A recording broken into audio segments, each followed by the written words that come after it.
Bonjour, je suis Vincent d'Happy Makers. Aujourd'hui, je souhaitais vous partager un cas très simple mais concret d'utilisation du no-code et des IA génératifs qu'on a mis en place chez nous dans le cadre de nos factures fournisseurs.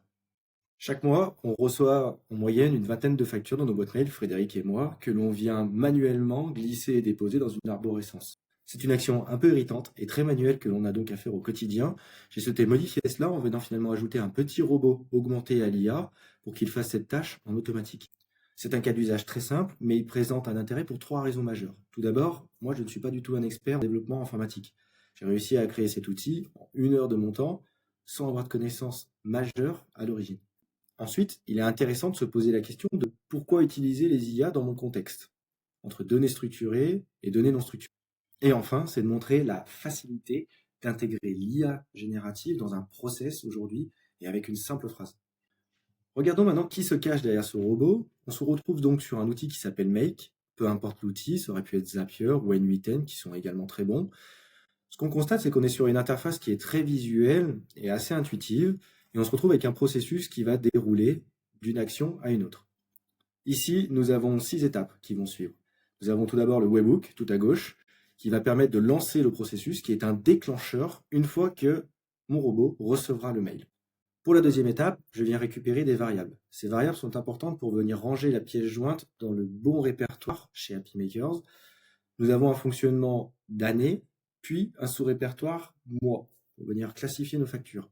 Donc ici, j'ai besoin de récupérer deux types de données. Tout d'abord, l'année et le mois.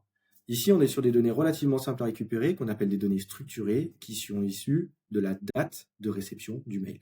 Pour la troisième étape, il est possible qu'il y ait plusieurs pièces, plusieurs PDF dans un même mail. Je m'assure donc que je les récupère bien tous.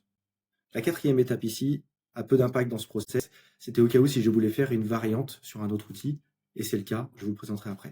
Cette étape est beaucoup plus intéressante puisque je me sers là d'un module IA, ici le chat de Mistral. J'aurai une variante à vous proposer avec Claude, l'IA d'Anthropic. Mais alors, pourquoi? Pour nos factures, en fait, il n'est pas rare qu'on ait des noms un peu étranges, type facture, etc., ou invoice, etc. Dans mon arborescence, ça devient rapidement illisible, et ça m'intéresse pas vraiment. Ce que j'aimerais, c'est retrouver le nom du fournisseur en début de nom de la pièce jointe. Comme ça me permettrait de retrouver beaucoup plus facilement mes factures. On peut aussi très bien l'imaginer avec un numéro de commande ou toute autre information qui serait présent soit dans le corps du mail, soit dans le PDF envoyé. Et c'est là où les IA génératives deviennent vraiment intéressantes pour augmenter mon process, puisque ces données ne sont par définition pas structurées. L'information peut se retrouver à plusieurs endroits dans mon mail, soit dans l'adresse mail, soit dans l'objet, soit dans le corps du mail, soit dans la signature. Elle peut même évoluer en cours de route et selon le fournisseur, elle va se situer à différents endroits. Le faire en code classique, ça pour le coup, c'est vraiment pas simple. Ça demande quelques compétences. Et surtout, ça peut nécessiter quelques correctifs. Alors que l'IA, elle sait le gérer hyper facilement. Et pour moi, c'est beaucoup plus facile à intégrer. J'ai simplement, dans mon module, à lui envoyer un premier prompt qui est indique-moi qui est le nom du fournisseur dans ce texte, réponds en un mot afin qu'elle me réponde effectivement en un mot, et à lui transmettre le PDF. L'autre option que j'avais, c'est par exemple en utilisant Claude.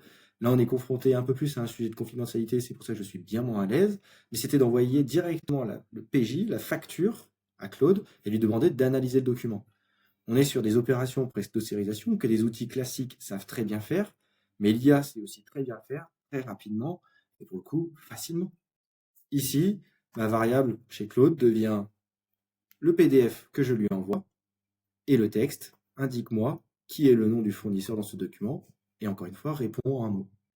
Il ne me reste plus qu'à générer la dernière action qui consiste à venir déposer le document dans l'arborescence en automatique, et cette fois en intégrant mes différentes variables. Voilà pour ce cas d'usage très simple et surtout pour montrer comment l'IA peut venir augmenter des actions au sein d'un processus. Demain, je pourrais par exemple imaginer une extension qui automatiquement viendrait déposer cette pièce jointe auprès de mon outil avec mon expert comptable pour aller plus vite. Mais ma recommandation, ça reste surtout de prendre le temps et de faire les choses étape par étape. Prenez tout d'abord le temps de poser votre processus, éventuellement le renégocier pour voir s'il n'y a pas moyen de faire différemment, et derrière de l'allotir le plus possible pour avancer de manière itérative. J'espère que vous avez passé un bon visionnage, et si vous avez des questions ou besoin d'un avis pour un projet, on se tient à votre disposition.